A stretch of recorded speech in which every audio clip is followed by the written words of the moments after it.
suave, muchachos, porque se siente enferma. Tiene la frente pálida y hoy tuvo fiebre. Se desgajó en la lucha, miró al azul su flecha y estuvo en la contienda del amor con su gente.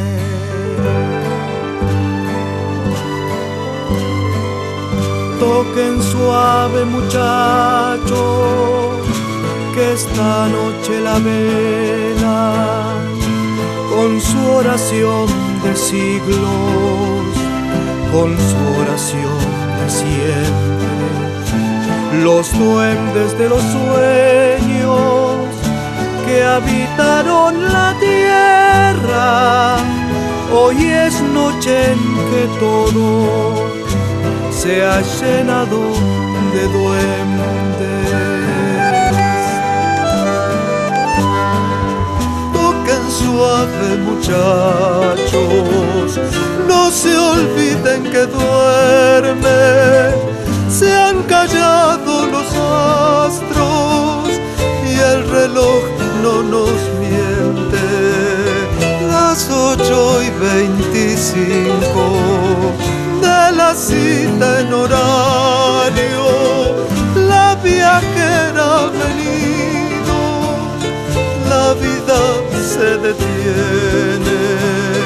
Toquen suave, muchachos, la serenata tiembla frente al balcón en alto, donde la hermana duerme. Tiene un suspiro tenue que se anuda en la trenza.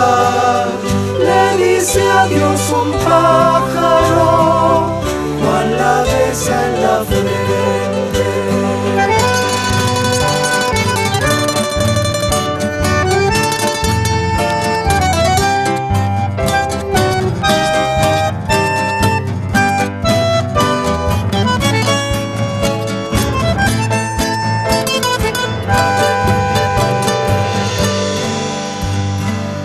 Toquen suave, muchachos, que el silencio nos duela, como duelen las cosas que se van y no vuelven.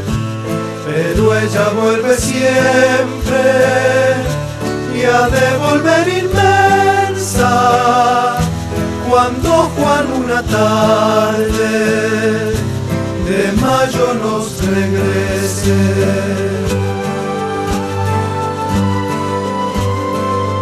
Toquen suave, muchachos, no se olviden que duermen.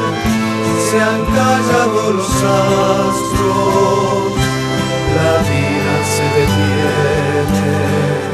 Toquen suave, muchachos, esta noche la vela, con su oración de siglos, con su oración de siempre, se desgajó en la lucha, miró al azul su flecha y estuvo en la contienda de amor con su gente. Toquen suave, muchachos, que esta noche la vela, con su oración de siglos, con su oración de siempre. Toquen suave, muchachos, que el silencio nos duela, como duelen las cosas que se van y vuelven. Toquen suave, muchachos, que el silencio nos duela, como duelen las cosas.